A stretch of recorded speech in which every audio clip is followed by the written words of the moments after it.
So there's an expression that I'm really sick of hearing in the plant medicine space, and that is just surrender. Surrender to ayahuasca, surrender to the shaman, surrender, surrender.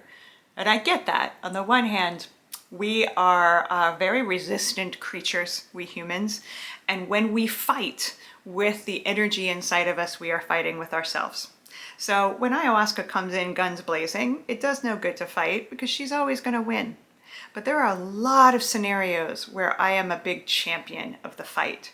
For example, if somebody's trying to enter your home with a chainsaw, are you just going to open the door and let them in? No. You're probably going to fight for your right to protect yourself, which is valid and beautiful if you actually want to live a day or two or a year longer, right? The same sort of urgency can be applied in the plant medicine space. Sometimes there are energies coming at us, either just kind of spiritual energies, the emotions of the person next to you that are purging, the energies, maybe sexual advances of the shaman. There's all kinds of things that we might encounter that we cannot just surrender to. If we follow that narrative by, let's say, the leadership of just surrender, two really dangerous things might happen. One, we set up the precedent that our discernment, that our ability to determine what feels safe and what doesn't feel safe is bypassed, that we should just let go.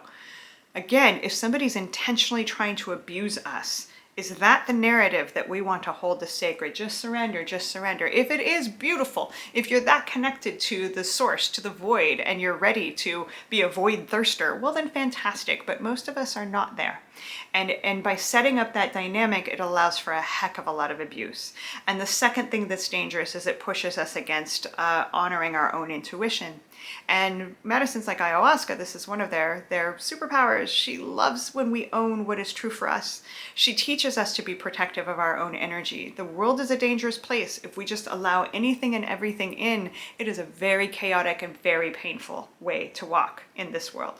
And the other thing that bugs me about the just surrender narrative is it's a really, really easy expression for people that are pouring medicine just to hide behind of, oh, just surrender, just trust the medicine, because it doesn't allow for the complexity of what might be coming in.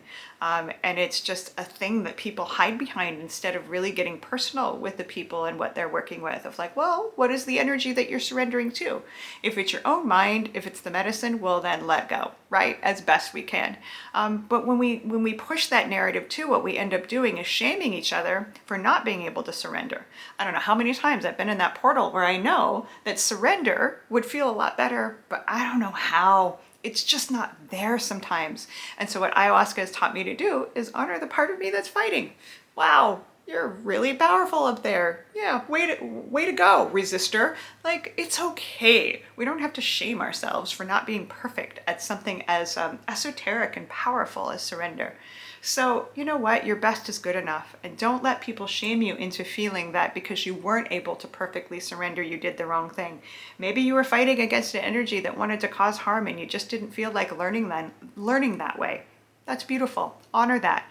So let's not hide behind these statements just as things that we use as weapons against each other. Let's be more curious and more compassionate about what's really going on. Please follow our channel for more of this content in the future. We really appreciate you being here. Much love. See you next time.